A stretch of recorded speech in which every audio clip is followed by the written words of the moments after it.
Okay. Good morning. Magandang umaga po sa ating lahat. By the time na ginagawa po natin ang ating videos, ang dami naman, more than one, na umaga po. So good morning, good morning, good morning. Pero kung napapanood mo naman to ng tanghali, magandang tanghali po. At kung hapon naman, magandang hapon. At kung gabi naman po ay magandang gabi. Okay? So my dear, welcome or welcome back sa ating YouTube channel. My name is RJ, your tarot card reader. At ang gagawin natin ngayon is second half of April ni my dear Scorpio. Okay, second half of April. This is from April 16 hanggang sa katapusan, and this is a general reading. Scorpio tayo. Okay? So reminder, paalala lamang po na ang gagawin natin ngayon ay general reading. So hindi po ito 100% na magre-resonate para sa ating lahat. So please my dear, lower your expectation pagdating po sa mga general reading. Before po tayo mag-proceed, ano ba naman kasi to? Before tayo mag-proceed sa ating reading, gusto ko lamang po na magpasalamat dun sa ating mga abangers, okay? Sa mga walang sawang nag-aabang ng ating reading. Kuha lang tayo ng ilang cards dito sa ating customized tarot. Now, maraming salamat po dun sa mga walang sawang nag-aabang, naghihintay ng ating mga uploads, ng ating mga readings. Maraming salamat po. Thank you very much from the bottom of my heart. Thank you po talaga. And gusto ko rin po magpasalamat doon sa mga nag-avail ng ating promo. Nag-start tayo ng promo natin March 13 and mag-e-end po ito ng April 13, 2026. So maraming salamat po sa lahat po na nag-avail ng ating promo. And special announcement po, don't worry kasi hindi ko po lahat nare-replyan. Doon po sa mga hindi pa po nare-replyan hanggang sa ngayon, doon sa mga nag-message na po before po matapos yung ating promo, don't worry because pag na-replyan ko po kayo, kasi wala tayong ibang taga-reply, wala tayong ibang admin kundi ako lang.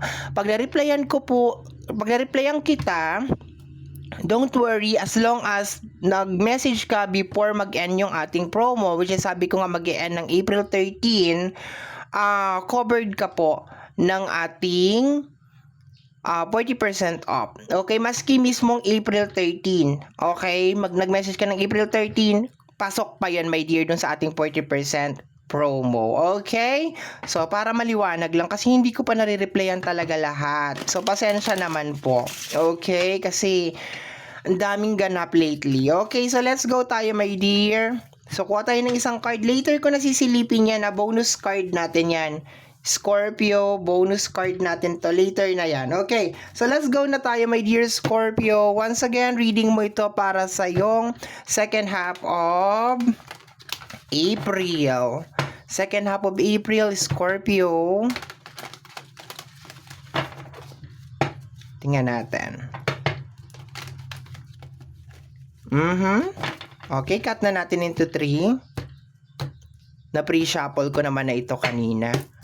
So, no need na magbabad pa tayo ng shuffle. Okay, so let's go tayo. Let's go. Scorpio, ano ito? First card mo is the energy of the Four of Pentacles. Meron kong tinatago, my dear. Parang may kinalaman sa emotion. Yun na nakukuha ako dito, my dear. It's more on parang possible na mag-deny ka, possible na meron kang tinatago na something. Kunyari, tatanungin kita, Scorpio, kumusta ka? Sabihin mo, okay lang. Maski may something. Maski meron nangyayari, okay. Nakukuha ko rin dito, my dear, na parang nakikiramdam ka or parang meron kang pinapakiramdaman na energy, no? Tao, okay. Parang pinapakiramdaman mo siya or parang inoobserbahan mo, yun ang nakukuha ko dito. So expected mo yan my dear, okay? Medyo malihim ka rin my dear sa mga araw na ito, sa energy ng Four of Pentacles. May tinatago ka about sa sarili mo, posible may kinalaman sa emotion mo, okay. Let me see. Next card pa tayo. Four of Pentacles. Kasama ng ating Four of Pentacles is ang energy ng Queen of Cups. Okay, may hinihintay ka, may pinipilit kang unawain. Okay, hindi maganda yung combination ng dalawang card na to, my dear. Posibleng merong energy outside of your area of responsibility, my dear, na inoobserbahan mo. Posibleng na-open ka nitong energy na to, posibleng nasaktan ka nitong tao na ito or something, pero hindi ka nagsasabi. Hindi mo sinasabi, my dear, na hey, may nagawa kang something or na-open mo ako or ganyan. Hindi ka nagsasabi, hindi ka nagsasalita. Yun ang nakukuha ko dito. So may mga nangyayari sa paligid mo at sa'yo, my dear, na parang sinasarili mo lang. Okay? So, in short, nag-iipon ka. Nag-iipon ka ng sama ng loob kasi hindi mo bino-voice out, hindi mo sinasabi. Okay, may nangyayari na, may nagawa na sa iyo isang tao, hindi mo sinasabi, di ka nagre-react, okay? So, probably na naghihintay ka rin na meron mag-apology, meron mag-reach out. Okay, yun ang nakukuha ko. Like, lumapit sa'yo, Scorpio, I'm so sorry, hindi ko sinasadya. Ganon, yung ganyan. Okay, tingnan natin. Next card is the energy of the Five of Wands. Hindi po sila nagsasayawan dyan, sila po ay nag-aaway. For some of you is posibleng umiiwas ka, my dear, sa gulo or umiiwas ka sa tensyon. Yun ang nakukuha ko, kaya nananahimik ka, my dear. Pero at the same time, nag-expect ka na magkakaroon ng parang realization or magkakaroon ng parang alam mo yung typical na parang darating yung oras anytime ngayong second half na parang marirealize mo na mali ka. Parang ganon, okay? And magsasorry ka sa akin, na i-approach mo ko. Yung parang ganon, my dear Scorpio, nakukuha ko dito. Pero sa energy ng Five of Wands, possible din, my dear, na meron mga energy sa outside. Mostly, yung energy niya, my dear, parang nanggagaling sa labas. Parang merong nagpapasaway, parang merong ginagawa na something, and then parang pinagmamasdan mo lang, you are just being so observant, na-observe mo lang, my dear, yung ginagawa niya, ganyan, nananahimik ka lang. Okay. Yung mga mata mo ang gumagana. Okay, tingnan natin, my dear. Possible na meron ding tao na meron din tao, my dear, na tinitrigger ka or pinoprovoke ka. Pwede, my dear. Pwede. We have here the energy of the Queen of Swords. Okay. Second chance. Actually, nangingi ka ng sign eh. Patatawarin ko ba? Magre-reach out ba ako? Okay. Parang may hinihintay ka dito, my dear. And at the same time, parang inuunawa mo. Okay. Parang, okay. Kung panahon to, my dear Scorpio, kunyari biglang umulan, tapos umaasa ka na darating yung araw na biglang mawawala yung ulan, sisikat yung araw, yung mga ganun, okay pa siguro eh. Kaso may involved na tao, my dear. So, pag may involved na tao, alam na natin dito, my dear, patigasan to ng panga, my dear, no? May mga tao talaga matitigas ang panga. Yung mga typical na meron na nagawa sa'yo na hindi maganda, pero sila pa yung, kala mo, agrabyado. Okay, may mga ganon, di ba? So, tingnan natin, my dear, clarify nga natin to, additional cards. Normally, yung tension, my dear, kung ibibasang natin sa card na to, nanggagaling sa labas. Okay? Posibleng meron mga taong pinoprovoke ka. Posibleng meron mga nagtitrigger sa'yo.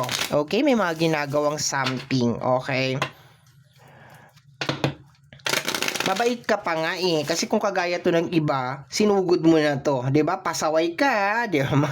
Ganon. Pero nandun ka kasi, my dear, sa no to violence na energy. Kumbaga parang, okay, di kita papatulan, di kita ka-level, yung mga ganon.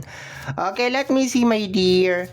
Clarification, paki-clarify po yung ating Four of Pentacles, paki-clarify po yung ating mga cards sa ating table. We have here the energy of the Four of Wands. Posibleng hindi to iba sa'yo. Posibleng karelasyon mo, kapamilya mo, somebody that is close sa'yo, my dear. Okay. Kaso ang nangyayari, naintindihan ko na kung ano yung scenario dito eh. Hindi ka nagre-react because posibleng ayaw mo ng gulo or ayaw mo makasakit ng damdamin ng iba.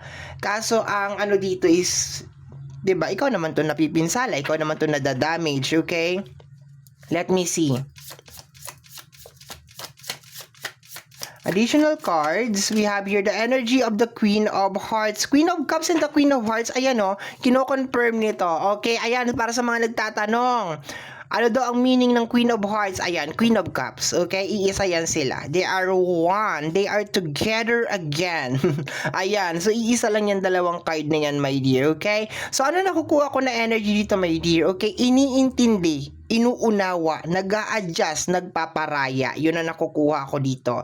Kahit na ikaw na yung nasasaktan, kahit ikaw na yung naaagrabyado, ikaw pa rin ang nagpaparaya. Ikaw pa rin ang umiintindi. Okay? Kasi nga, kinukonsider mo na may special placement tong tao na to, my dear, sa buhay mo. Posibleng karelasyon mo, posibleng kapamilya mo, or kaibigan na tinuring mo ng kapamilya. Okay, possible. May special placement sa heart mo kung sino man itong energy na ito. Inuunawa mo, iniintindi mo, and at the same time, you are hoping and wishing.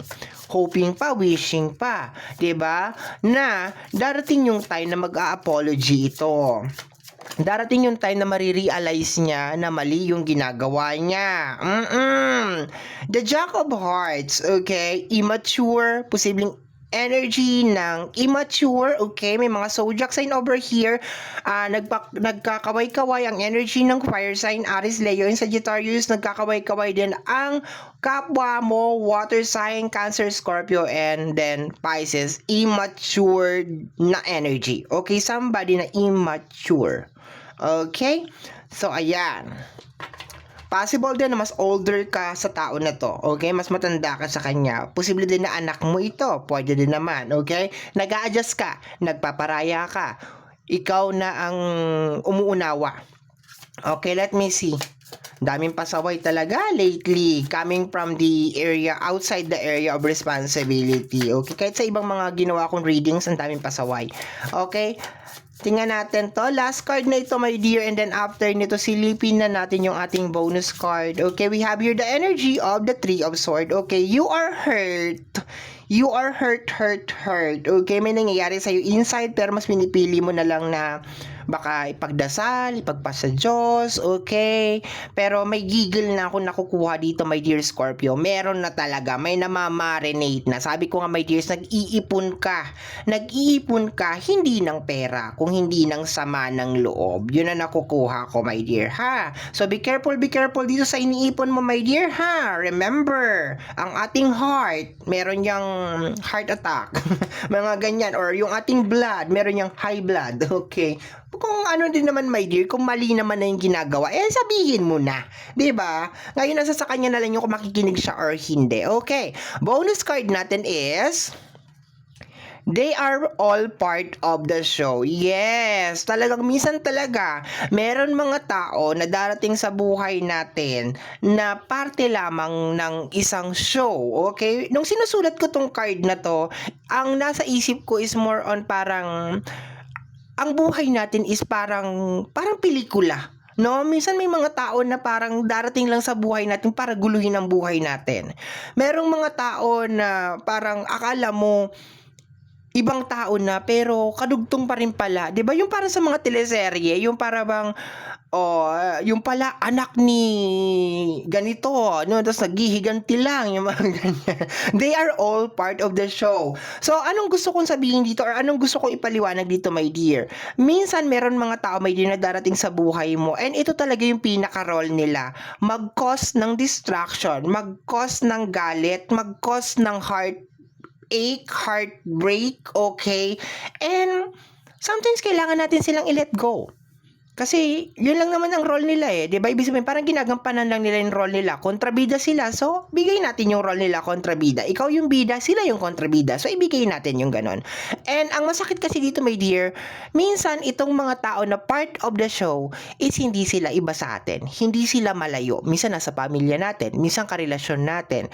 Minsan, kaibigan natin. Minsan, best friend natin. Pero, we need to accept, my dear Scorpio, na meron talagang mga tao na darating lang sa buhay natin para mag-cause ng tension. Okay? So be careful my dear Scorpios. Dito sa iniipon mo, nabanggit ko na kanina because this is sama ng loob. And ingat ka rin my dear kung saan mo nilalagay yung energy mo. Remember, our energy is very precious so wag mong ilagay kung saan-saan. Okay? So my dear Scorpio, ito ang reading mo or ito ang nasagap natin na energy para sa yung second half of April. I always hope and pray my dear na nakakatulong ang mga ginagawa kong reading para sa ating lahat. And always remember na mga cards natin ay gabay lamang po. Tayo pa rin po ang gumagawa ng ating kapalaran. Maraming salamat po.